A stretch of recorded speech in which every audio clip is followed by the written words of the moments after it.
My name is Nix Holden, and if you've spent any time in the Seattle esports scene during the last 5 years, you've probably heard my voice.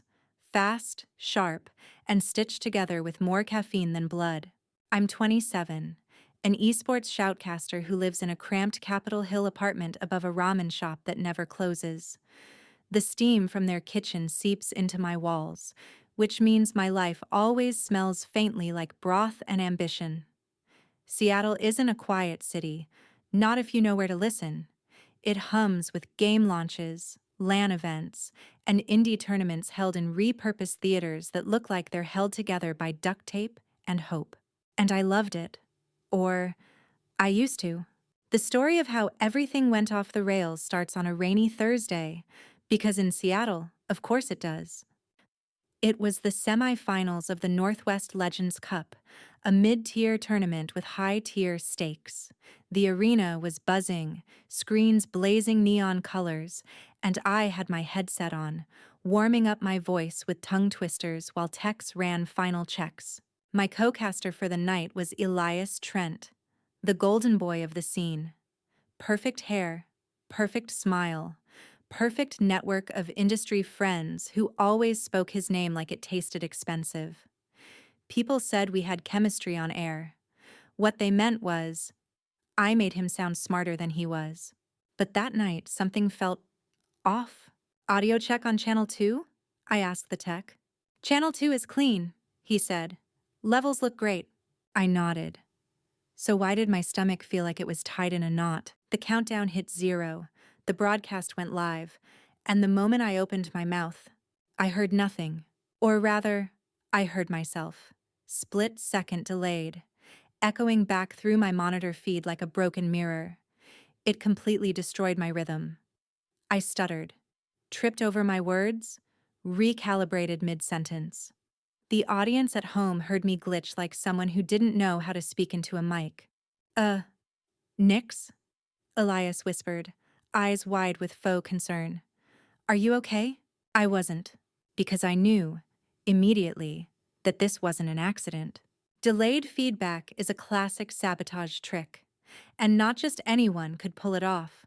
Someone with access to the caster channels. Someone who knew exactly which feed I was on. Someone like Elias. My heart hammered against my ribs. I forced myself to keep speaking, pushing through the technical hell, but every sentence sounded like I had cotton in my mouth. Social media blew up instantly. What's wrong with Nix Elmao? She sounds drunk. Elias carrying the cast again. Each comment cut like a fresh blade. When the broadcast ended, I tore off my headset, cheeks burning. I marched straight to the backstage tech booth. What happened to Channel 2? I demanded. The tech frowned. Channel 2 was normal the whole time. No, it wasn't, I snapped. I was getting feedback. He checked logs, checked cables, checked the mixer. Nothing. It wasn't coming from us, he said finally. Your feed was clean here, which meant someone in the caster booth had done it. When I turned around, Elias was leaning against the wall, arms crossed like he was watching entertainment. You okay? He repeated softly. I wanted to scream. I wanted to accuse him, but I didn't have proof. Not yet. I'm fine, I said through clenched teeth. He smiled. A slow, victorious smile that made bile rise in my throat. 2 days later, I found out he'd taken my contract. Literally taken it. They posted the announcement online. Elias Trent signs exclusive shoutcasting deal for the Legends Cup Finals. My name was gone, replaced, erased. My phone buzzed with messages. Nix? What happened? Why isn't your name on the finals list? Are you stepping back? I felt like my entire chest was collapsing inward. My hands shook when I opened my email, praying there was some mistake. But no, there it was. A single line from the event coordinator. Due to performance inconsistencies and audio difficulties during the semifinals, we've decided to go with a different caster for the finals. Performance inconsistencies. Audio difficulties. They blamed me for something he did. I sat at my desk staring at my monitor. The glow of the screen painted my apartment sterile white. And for the first time since I started shoutcasting, I didn't recognize the person looking back at me in the reflection. "You're not good enough," the voice in my head whispered. "Maybe you never were." I hated that voice. I hated that it sounded like Elias. But humiliation does something to you. It strips away the parts of yourself you thought were solid. It exposes the raw edges. And under all that pain, I felt something else rising. A spark, a heat, a promise. No, he wasn't going to destroy me. Not like this. Not quietly. I grabbed my headset and replayed the semi-final VOD. Slow. Frame by frame. Timestamp by timestamp. I watched his hands, his eyes, the tiny movements he thought no one would notice. At 1842, there it was. His finger tapping under the desk near the auxiliary feed switch. A tiny detail, a damning one. My pulse surged. If that switch had been rerouted, if he'd timed it with my opening commentary, then he hadn't just sabotaged me, he'd engineered a public humiliation. And I suddenly knew, down to the marrow of my bones, what I had to do next. I opened a new folder on my desktop, named it Project Resurgence. Then I whispered to the empty room, "Let's see how you like being exposed." But before I could screenshot the first set of logs, my phone lit up with a notification that made my blood run cold. A private message from Elias. "Hey Nix, we need to talk. Something big is coming." The screen blurred as my heartbeat thundered in my ears. Something big? What did he mean? And why did it feel like whatever was coming was aimed at me? Rain was already soaking through my jacket by the time I reached Emerald Arcade. Seattle rain isn't dramatic. It's steady, persistent, like the city whispering, "You're not going anywhere." Neon lights from the arcade sign reflected in the puddles, turning the sidewalk into a glitchy RGB mirror. Rhea had already arrived. She was leaning against the wall, hood up, tapping something rapidly on her phone. When she saw me, she slid it into her pocket. "You ready?" she asked. "No," I admitted. "But I'm here." "Good enough." We stepped inside. The familiar smell hit me first. Old carpet, cheap bar fries, and the ozone scent of overworked consoles. Usually this place buzzed with noise, laughter, trash talk. But tonight, it felt muted. Elias sat alone in the back corner near the retro cabinets, where the lighting was dim and the speakers hummed with low static. His posture was relaxed, too relaxed, like a man performing innocence. "Nix," he said when he noticed me, smiling like nothing had ever happened. "You came." "Cut the act," I said. "What do you want?" Rhea hovered a few steps behind me, arms crossed, eyes untrusting. Elias glanced at her. "You brought backup." "She's not backup," I said. "She's insurance." Elias chuckled. "You always were sharper than people gave you credit for." "Stop talking in riddles," I said. "You said something big is coming. What does that mean?" His expression shifted, subtle, but real. The smile faded. For the first time, he looked tired. "Do you remember the sponsorship pitch we made 6 months ago?" he asked. I blinked. "What pitch?" "The one to Atlas Gaming Network, the contract we lost." I felt a flicker of old frustration. That deal had been huge, career-making, and we'd been rejected without explanation. "What about it?" I said. Elias leaned forward. "We didn't lose it because they didn't like us. We lost it because someone fed them a story." "A story?" "One that said you were difficult, unreliable, hard to work with." I stared at him, heat prickling under my skin. "Who?" I asked. He hesitated. "A producer with pull. Someone who didn't want us rising too fast." "Name," I demanded. He looked away. "I can't." "You will." Rhea stepped closer. "If you dragged us out here just to play Cryptic Prophet, we're leaving."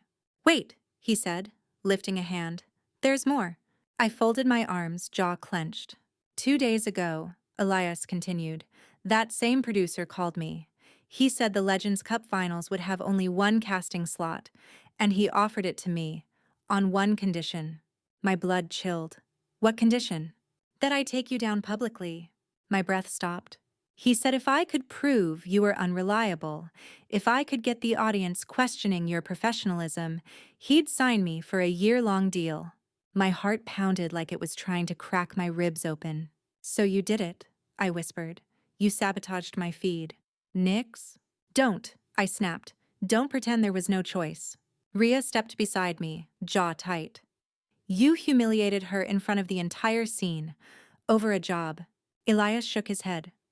It wasn't just a job. It was everything. It was stability. It was security, and… He paused. I knew you would bounce back. A bitter laugh scraped my throat. You thought that made it okay? I thought you were strong enough, he murmured. Stronger than me. No, I hissed. You thought I was an obstacle. His face twisted in guilt.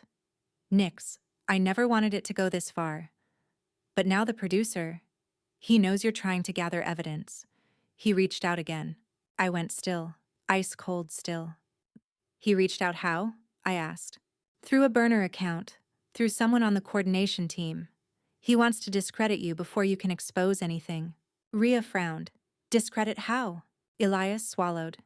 He's planning to leak a fake audio file. One that makes it sound like you were trash-talking players and bad-mouthing casters during the semis. My stomach dropped. He can't, I said. There's no basis, no real recording. He doesn't need a real one, Elias said quietly. He just needs something that sounds close enough. Something that spreads fast. Something that hits the scene before you go live with your evidence. I felt dizzy. Anger and fear tangled up in my chest. So that's what you meant, I said slowly. When you said it would hit me before it hit you. Elias nodded. He wants you discredited. Out. Ruined. So that when you accuse someone of sabotage, nobody will believe you. For a long moment, none of us spoke. I heard the arcade music, the hum of machines, the faint rain against windows. All of it sounded far away. He's afraid of you, Nix, Elias added softly. You don't know how much power you have. I stared at him, suddenly feeling hollow. You expect me to trust you now? I whispered. No, he said. I expect you to protect yourself. Rhea touched my elbow, a subtle gesture grounding me back into reality. Nix, she said low, we can handle a fake recording. If he's manufacturing it, we can tear it apart. Elias looked between us, worry creasing his brow. You don't understand. This producer, he's done it before. He's ruined people and walked away clean. He has connections in tournament ops, agency circles, talent management. Then we go bigger, Rhea said simply. Elias blinked. Bigger? Rhea met my eyes. You said you wanted to stream the truth. Good. But a simple call-out won't cut it anymore. What are you suggesting? I asked. We build a case, she said. A full digital breakdown. Your logs, your audio traces, timestamps, network routes. Then we contrast it with his fake recording and show exactly how it was fabricated. Elias shook his head. You won't have time. He's dropping the recording tomorrow morning. Silence punched the air out of my lungs. Tomorrow. Less than 24 hours before my name got torched. Rhea exhaled sharply. Then we work all night. Elias leaned closer. Nix. If you want to survive this, you might have to expose more than just me. I narrowed my eyes. What does that mean? He opened his mouth. But before he could speak, a loud crash erupted near the front of the arcade. We turned. A hooded figure sprinted past the counter, knocking over a stack of game cases. The bartender shouted. People stepped back in surprise, and as the figure bolted through the exit, something in my chest clenched. Because even under the hood, I recognized the stride, the posture, the way he moved. It was someone from the Legends Cup staff, someone with access, someone who was not supposed to know we were here. Rhea whispered, Nix. Did you notice something? My throat felt tight. Yes, I whispered. He was recording us.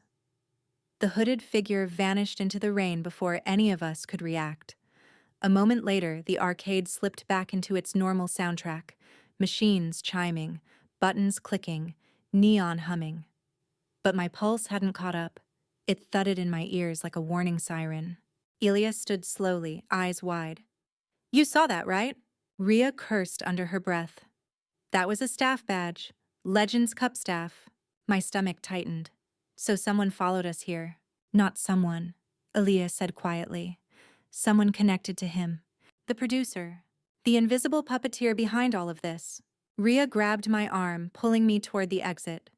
We can't stay. If they were recording us, they already have part of the conversation. What part? I asked. The part where Elias admitted sabotaging you, she said, which they can twist into something else if they want. Great, just great. We stepped out into the cold night, the rain hitting our faces in thin, icy needles. Seattle felt louder than usual, cars hissing over wet pavement, distant sirens echoing, the wind rattling signs and gutters like the whole city knew things were spiraling. What do they want with a recording? I asked. To frame you, Elias said. To splice your voice. To make you say whatever they want. Rhea nodded grimly. If they combine that with the fake audio file, it's over. They'll have evidence from both sides. My throat tightened. We're running out of time. Then we don't run, Rhea said. We work. We hurried down the street and ducked under the awning of a closed bookstore. Rhea pulled a small portable hard drive from her bag and handed it to me. We start gathering everything now, she said. Your old tournament files, OBS logs, raw audio, backup archives, anything you've ever recorded. I don't have everything on me. You don't need everything, Rhea said. Just enough to start building the case. The rest we can pull from your home setup. Elias's voice lowered. Nix, if he's moving this fast, you need to know something else. I stared at him. What? He looked miserable, as if finally admitting the truth was costing him something real. He wants to erase you from the scene. The words hit me like ice water. Erase me? Not cancel you, not discredit you. He swallowed hard. Erase. As in, make you so toxic no org, no team, no company will touch you again. My breath shook as it left me. He can't do that. He can, Elias said. He's done it before. I felt my heart pounding against my ribs. The rain made a soft drumming around us, like the world was closing in. Rhea stepped between us. Enough. Standing here makes us a target. Nix, we're going to your place. We start there.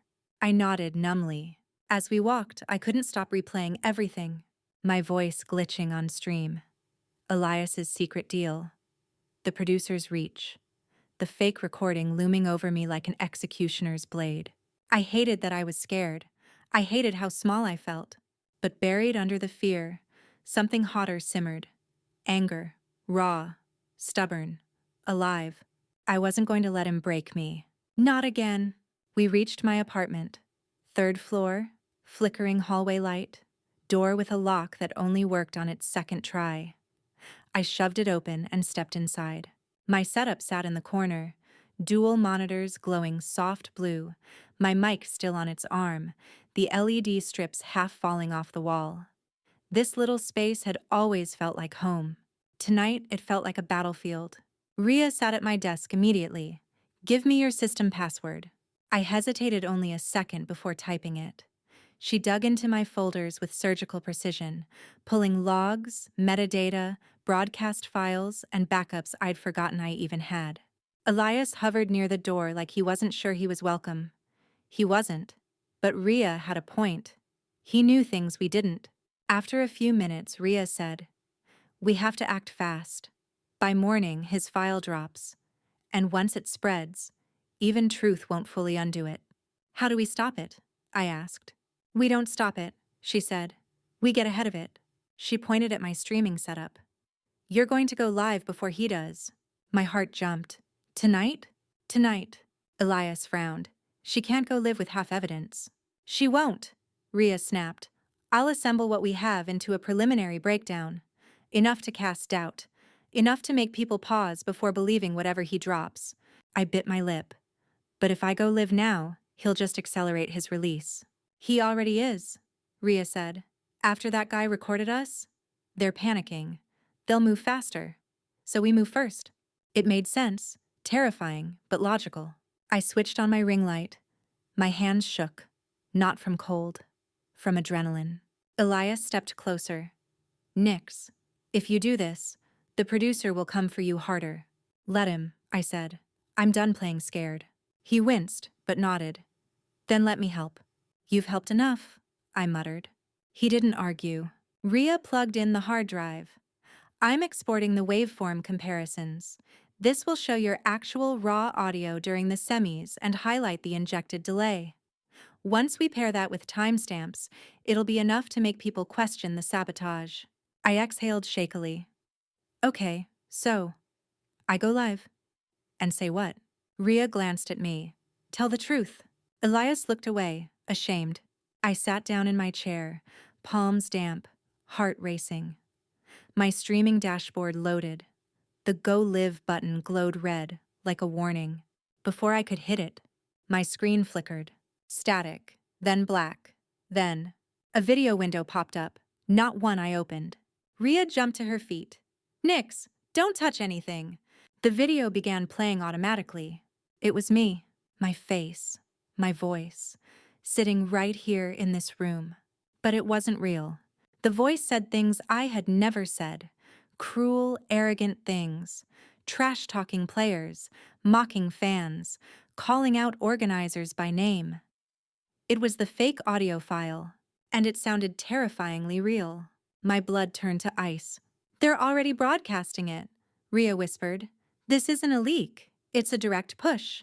Elias backed away, horror in his eyes. Oh God, he's launching it now. The video kept playing, my fake voice spilling poison. Then, the message cut to black. A single line of text appeared. You should have stayed quiet, Nix. My breath hitched. Rhea stared at the screen. Her face went pale. Nix, look. She pointed to the bottom corner. The message had a signature. 3 letters. 3 letters that froze every nerve in my body.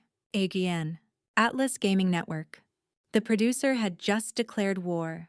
For a long moment, none of us breathed. The message on the screen, you should have stayed quiet, Nix, hung in the air like smoke from a burning building. I felt something inside me fracture, not from fear, but from clarity.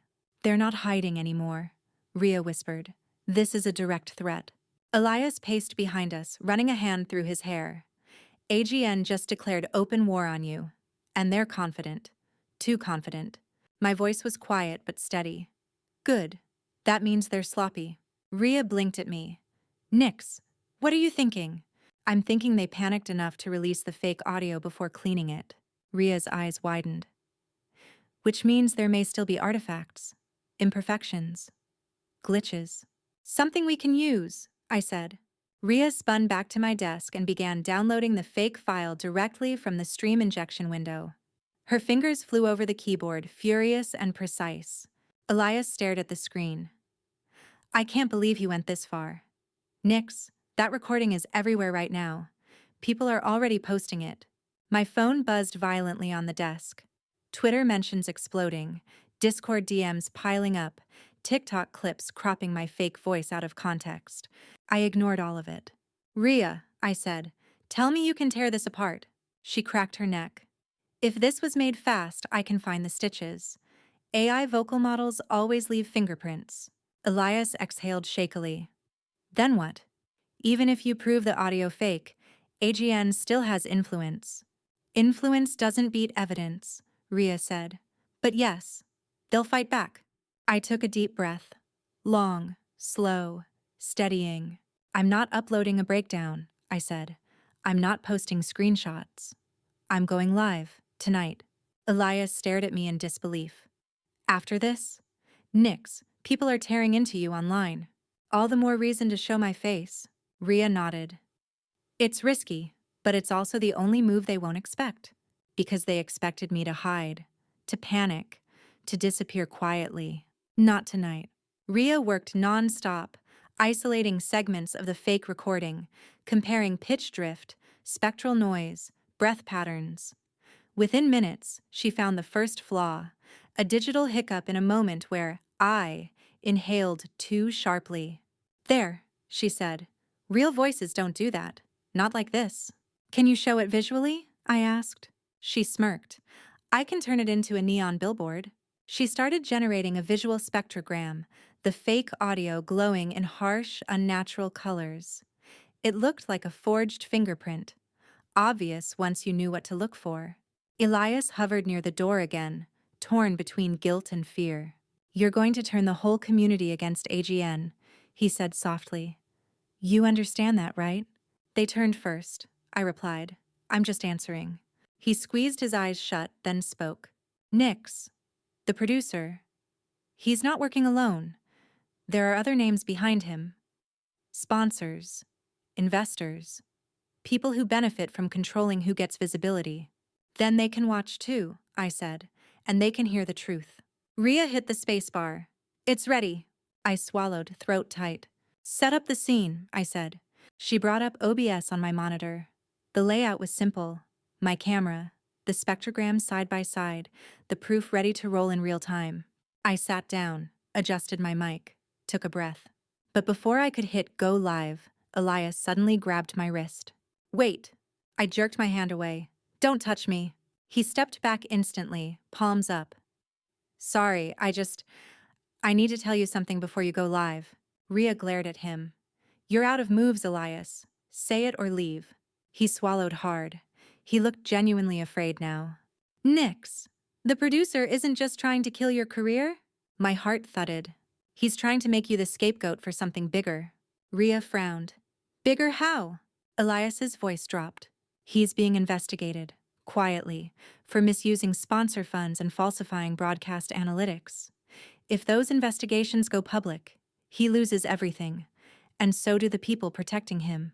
I felt chills crawl up my spine. "So he's creating a distraction," I said softly. "Someone to take the fall." "Not just that," Elias said. "He's creating a precedent. If he can destroy one caster publicly, he can intimidate everyone who could expose him." Silence filled the room. A heavy, electric silence. Rhea muttered, "So he picked Nix because she's high profile, but not powerful enough to fight back." My jaw clenched. "I'm powerful enough now."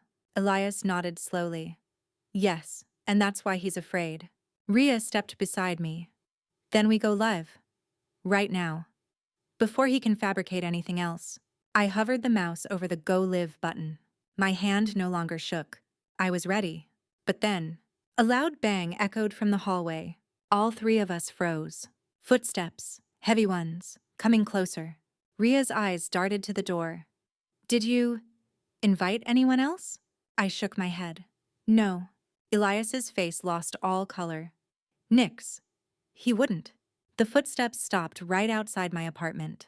A soft mechanical whirring began, like someone manipulating a tool. Then, click, my doorknob turned. Slowly, quietly. Someone was trying to enter. Rhea hissed, "Nix, kill the lights, now." I reached for the switch, but it was too late. The door swung open. A silhouette stood in the doorway. A man, tall, broad-shouldered, face hidden under a hood. And in his hand, a small device blinking with red LED lights. Something I recognized instantly. A portable signal jammer. He looked straight at me. "Miss Holden?" he said calmly, politely, as if we'd scheduled an appointment. "You're coming with me." The man filled the doorway like a shadow carved out of the storm outside. His hood dripped rain onto my floor, dark drops hitting the wood like ticking seconds. The blinking red light on the signal jammer painted his hand a sinister scarlet. Elias took one step back. Rhea took one step forward. I couldn't move at all. "Who are you?" I managed to say. The man tilted his head slightly, as if amused that I still thought I deserved an answer. "Miss Holden," he repeated, voice calm and professional. "You are required to come with me. Now." I swallowed. "Required by who?" He didn't blink. "AGN." Rhea muttered, "I knew it. Corporate muscle." Elias shook his head, panic rising. "Nix, don't go with him." The man reached into his jacket. Rhea lunged forward like she was ready to fight. But he only pulled out a folded document. He placed it gently on my desk. A printed letterhead stared back at me. "Atlas Gaming Network. Caster Conduct Inquiry Notice." My blood chilled. "I advise you not to resist," the man said evenly. Our team has been tasked to escort you for a compliance hearing. Immediate. This is illegal, Rhea snapped. This is esports, he corrected, tone still maddeningly polite. He pointed at the bottom of the page. There, in clean digital ink, was my name. Above it, the words, temporary suspension pending investigation. I laughed, sharp and bitter. They're suspending me based on a fake clip they made. He didn't deny it. He didn't confirm it.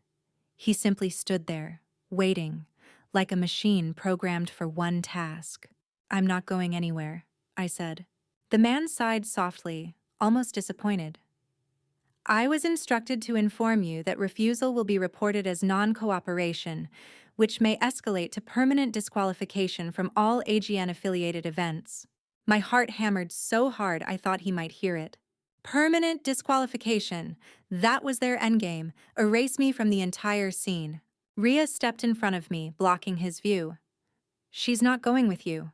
The man lifted the jammer higher. The LED pulsed faster. A chill crawled up my spine. Miss Calder, he said, addressing Rhea directly, your involvement is noted. I am authorized to disable the broadcasting equipment if necessary. Rhea clenched her fists. Try it. Elias placed a shaking hand on my shoulder.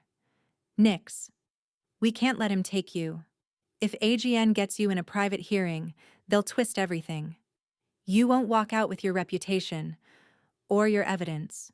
I felt the weight of truth settle painfully in my chest. If I went with this man, the producer would bury me. If I refused, AGN would try to destroy me publicly. Both options were traps, unless I made a third one. Rhea, I whispered, how long until the spectrogram video is export ready? 30 seconds. The man turned slightly. What are you preparing? None of your business, Rhea snapped. He stepped forward. If you attempt to broadcast anything, I will... I cut him off. Not with words, with action. I dove for the keyboard. The man reacted instantly, surprisingly fast for someone wearing heavy boots and a rain-soaked jacket. He surged forward, reaching out to grab me. But Rhea slammed the ring light stand into his arm with a sharp metallic crack. The jammer flew out of his grip, clattering across the floor. Go! Rhea shouted. Elias yanked me backward as the man lunged again. He collided with my desk, knocking over a stack of hard drives. And then, just as chaos swallowed the room, Rhea grabbed the jammer, twisted, and turned it off. All my equipment flickered back to life. Nix! She yelled. Hit the button! My hand slammed onto the mouse. Go live. The stream launched. My chat exploded instantly. Half hate, half confusion, all chaos. Nix, WTF are you doing? Is the clip real? Say something? The man roared. End the stream! And for the first time, his polite mask cracked. I raised my voice. Loud, steady, shaking only with adrenaline. Everyone listening, this is a forced attempt to silence me. AGN created a fake recording, and they are trying to detain me to stop the truth from coming out. The man lunged. Rhea and Elias shoved themselves between us. I kept talking, even as my living room turned into a battlefield. And I have proof. Rhea hit a key on my keyboard. The spectrogram filled the stream window, bright, unmistakable, damning. A clear visual of the AI fingerprints. The chat detonated. Wait, WF, that's fake? AI markers? AGN is done. Show more proof. The man shoved Elias aside and charged at me. I stumbled backward, my chair toppled. He grabbed my arm, and in that moment the stream camera caught his face as the hood slipped off. Chat went feral. Who TF is that? Is that security? AGN is sending people to her house? This is insane what is happening.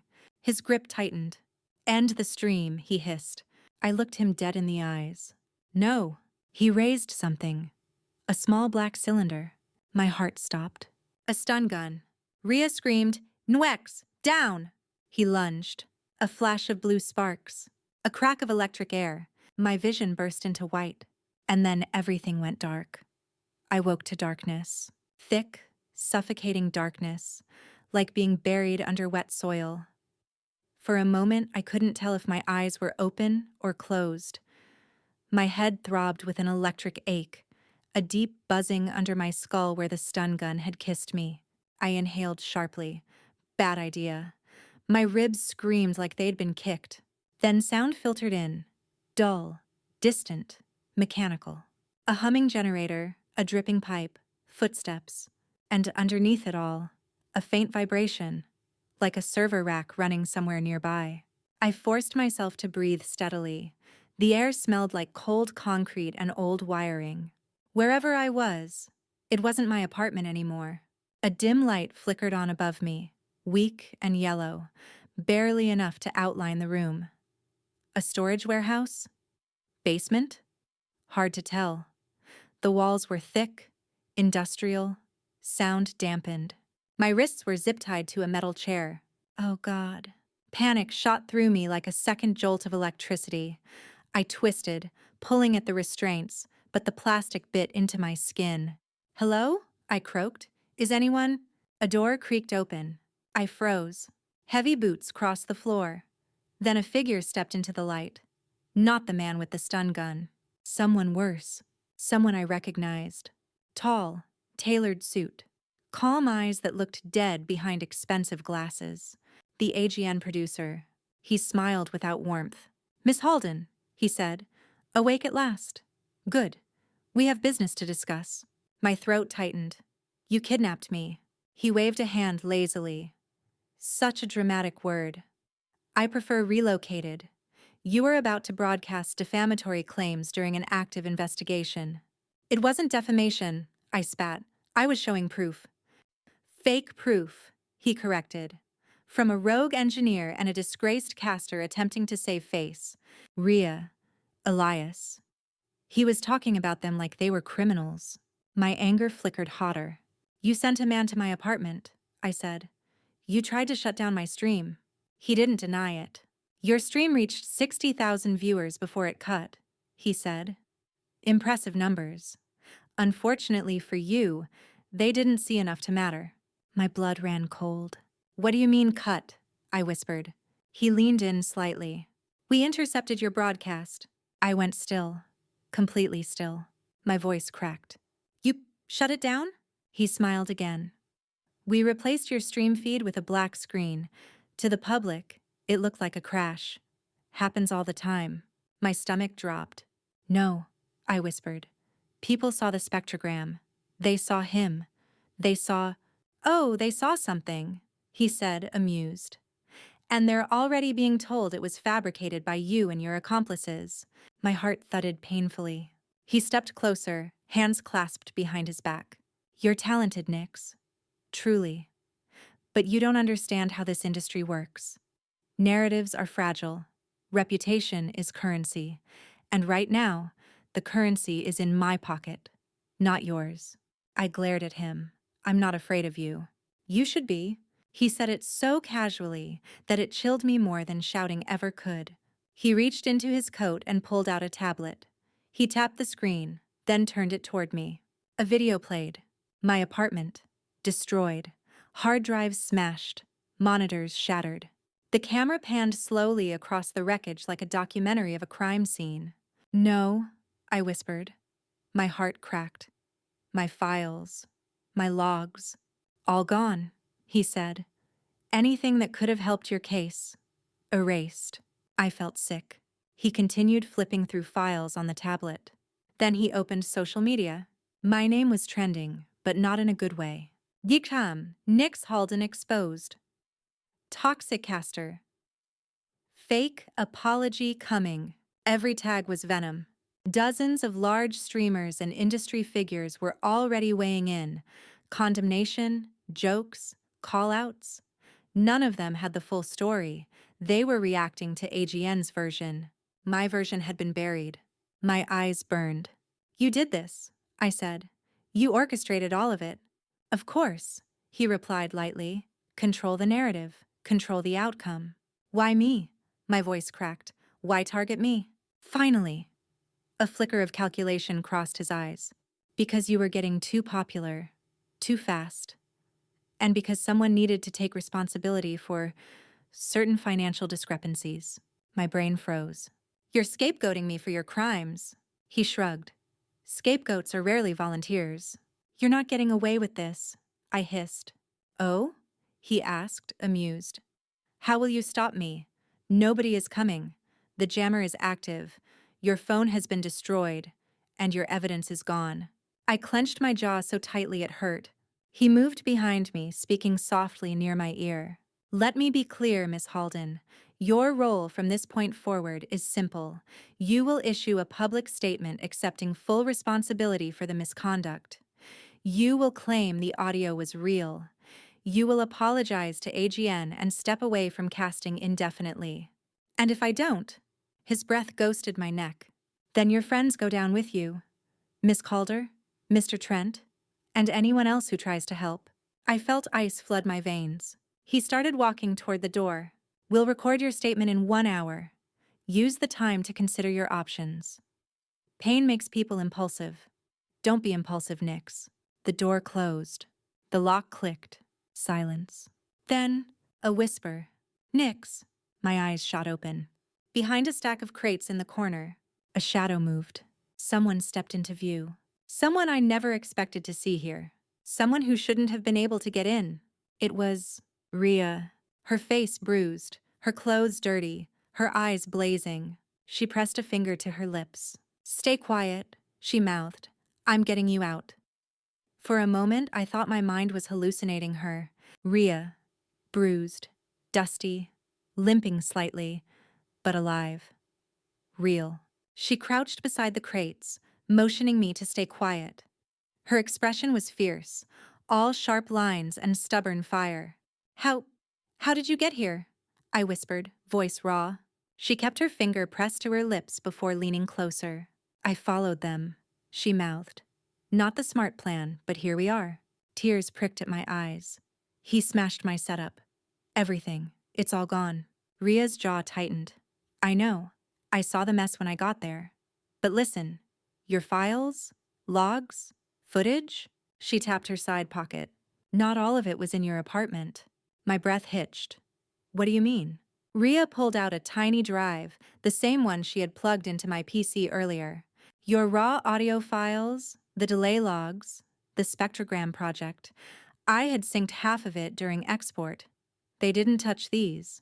Hope surged through me like oxygen. Real, dangerous hope. But how did you get in here? I whispered. She took a shaky breath. The guy who took you.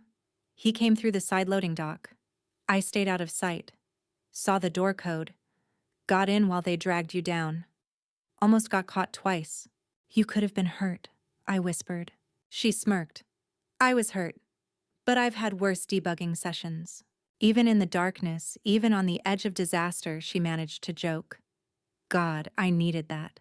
She knelt beside the chair, scanning the zip ties. Okay, Rhea said. I can cut these, but once you're loose, we need to move fast. This place is probably crawling with AGN contractors. Where are we? I asked. A warehouse owned by one of AGN's logistics partners, which is corporate speak for places they think nobody will check. She reached into her back pocket and pulled out a small utility knife. Stay still, she whispered. The blade touched the zip tie. Then, footsteps echoed outside the room. Heavy, purposeful. Rhea froze. The knife hovered just above the plastic binding my wrists. The doorknob began to turn. My heart stopped. Rhea dove behind the crates again, silent as a breath. The door opened. A different man walked in. This one younger, wearing a headset and carrying a tablet. AGN staff, not muscle. He scanned a barcode on the wall, muttering to himself. Room 4B, secure. Statement recording scheduled in 40 minutes. He didn't look at me. Didn't even acknowledge me. He just checked his clipboard, then spoke into the headset. Yes, she's still unconscious. No movement. I nearly choked. Unconscious. He thought I was still out. Good. He tapped something on his tablet, then walked toward a control panel near the corner of the room. Rhea's eyes widened from the shadows, like she understood something I didn't. The man muttered, stabilizing jammer, adjusting frequency. He pressed a button. A low hum filled the room, vibrating faintly through the floor. I whispered as softly as I could. Rhea, what is he doing? Her eyes went sharp. Nix. He's stabilizing the jammer to block outgoing signals more effectively. My stomach dropped. Meaning? Meaning, if this finishes calibrating, nothing gets out of here. No recordings, no wireless transfers, no surprises, not even a single packet. The staffer finished his adjustments. Done, returning to 3A. He walked out. The door clicked shut. The second it did, Rhea bolted toward me and sliced the zip ties free. My wrists burned as the blood returned, but I didn't care. I was up. Shaky. Dizzy. But up. We have 30 to 40 minutes before the producer comes back, Rhea whispered. Less if he checks early. But the jammer, I said. Rhea held up the drive. We don't need to stream. We just need to get this out to someone who will. Who? I asked. A familiar voice whispered from the doorway. Me. Both of us whipped our heads toward the sound. In the doorway, bruised, panting, wide-eyed, stood Elias. I gasped. Rhea swore under her breath. Elias held a hand to his ribs, wincing. Security saw me trying to follow the van. I had to outrun two of them. He stopped, breath hitching. I'm not leaving either of you. I stared. Everything inside me twisted. Anger, betrayal, regret. Some strange leftover thread of trust. How did you find this place? I asked. I traced the radio signals from the jammer, he said, tapping a cracked phone. It's sloppy tech. Rhea would have done it faster. Rhea muttered, facts. But Elias's face grew serious. You two need to know something, he said. The producer, he's bluffing about the investigation. He's not being investigated quietly. My heart pounded. What do you mean? He's being investigated publicly. Rhea blinked. That makes no sense. Nothing's leaked. Elias shook his head. Because AGN's board is hiding it. But they can't hide it forever. A whistleblower inside AGN contacted me. They sent documents. Financials, emails, everything. My breath caught. A spark of something sharp and dangerous ignited. Where are the documents now? I asked. In my car, he said. But we need to move. Rhea grabbed his arm. We can't leave through the front. Too many guards. I know, Elias said. But there's a side maintenance tunnel leading to a server wing. If we get through it, we'll reach the loading dock. The jammer has dead zones there. Dead zones, Rhea whispered. Meaning we can send the files out. I reached for the drive. We can expose him. Elias nodded. Not just him. Everyone he's protecting. For the first time I saw it. A path out. A path forward. A path toward truth. Rhea peeked into the hallway. All clear, she whispered. Move now. We slipped out of the room. Silent. Fast. Adrenaline in every step. Rhea led the way. Elias limped behind us. I held the drive so tightly my knuckles ached. Every hallway felt like a trap waiting to spring. Every shadow felt like the producer's eyes. We rounded a corner, then froze. 2 AGN security guards were standing outside a double door marked, Server Access, Authorized Personnel Only. One guard spoke into his radio. Copy that. Mr. Holden's statement will be recorded in... Mr. Holden. My blood turned to ice. He means you, Rhea whispered. My breath hitched.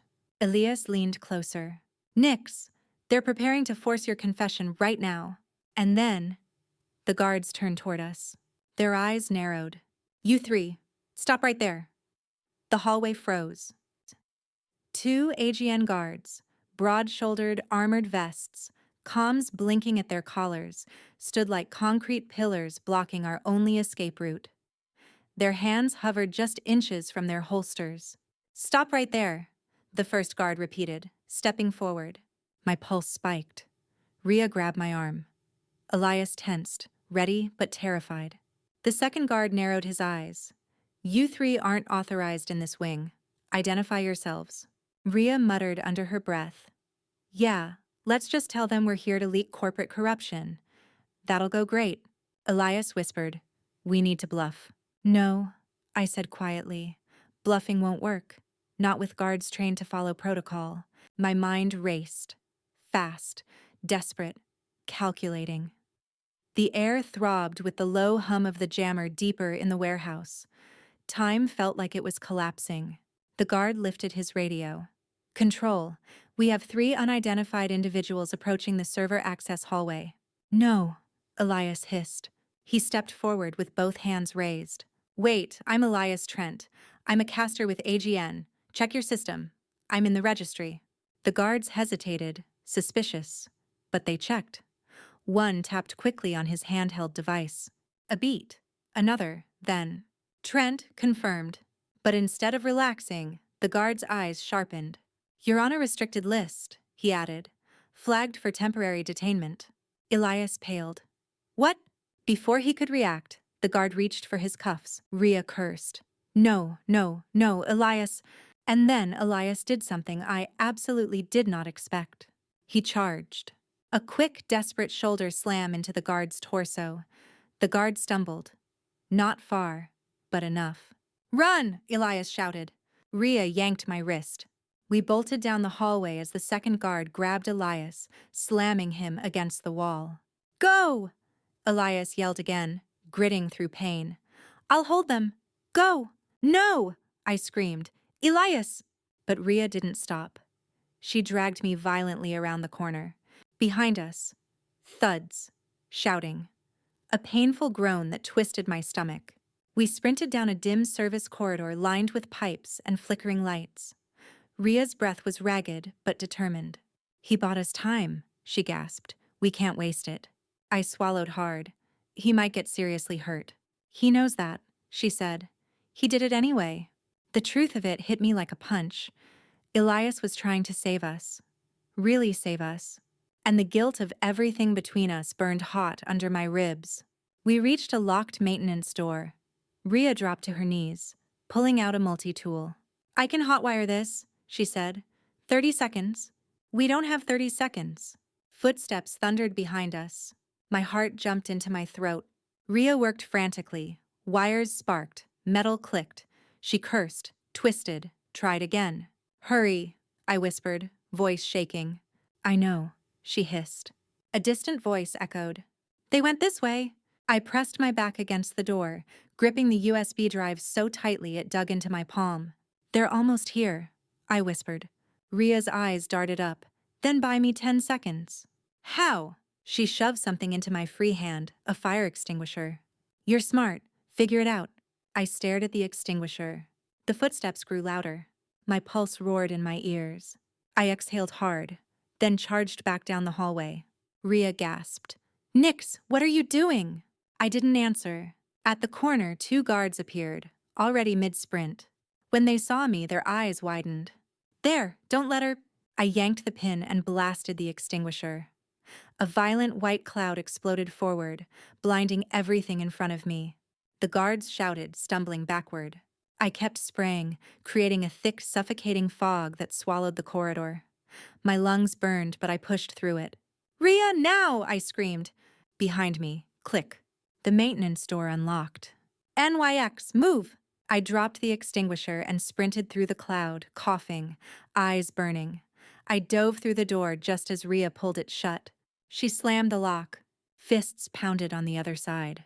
Open the door! Security! Halt! Hold position! Rhea backed away, panting. Okay. We bought maybe 20 seconds. That's not comforting, I wheezed. Didn't say it was. We hurried down a narrow maintenance tunnel lit by a single emergency bulb. The metal grated beneath our shoes. The air tasted like dust and old oil. Where does this lead? I asked. To the server wing, Rhea said. And from there, the loading dock. And from the loading dock? Rhea held up the USB drive. We leak the evidence. We turned another corner, and my heart stopped. Because standing in front of the server wing door, calm, composed, hands in pockets, was the AGN producer. He was waiting, as if he had known the entire time where we were going. Miss Holden, he said softly, persistent, admirably so. Rhea froze beside me. He took one step forward. And predictable, his eyes dropped to the USB in her hand. Then to me. Return what is mine, he said. It's not yours, I spat. It's proof. He smiled. No, it's leverage, and I cannot allow you to walk out with it. Behind him, the lights flickered ominously. Somewhere far away, I could still hear pounding on the door we'd escaped through. He held out his hand. "Give it to me, Nix." I stepped protectively in front of Rhea. My legs shook. But I didn't move aside. "No," he sighed. "I was afraid you'd say that." He snapped his fingers. Footsteps echoed from both sides. Multiple footsteps. We weren't trapped between two guards anymore. We were surrounded. The producer smirked. "You aren't walking out of this wing." But then, from the far end of the tunnel, a shout. "Hey!" A voice I knew. A voice that made my knees nearly buckle. Elias. Bruised, bleeding, breathless, but standing. And behind him, 6 server technicians, all wearing AGN badges, but their faces filled with anger. Rhea whispered, "Oh my God, are those—" "Yes," Elias said, voice shaking. "Whistleblowers." He pointed at the producer. "We're not letting him hide anything anymore." The technician stepped forward as one, and the producer's smile finally broke.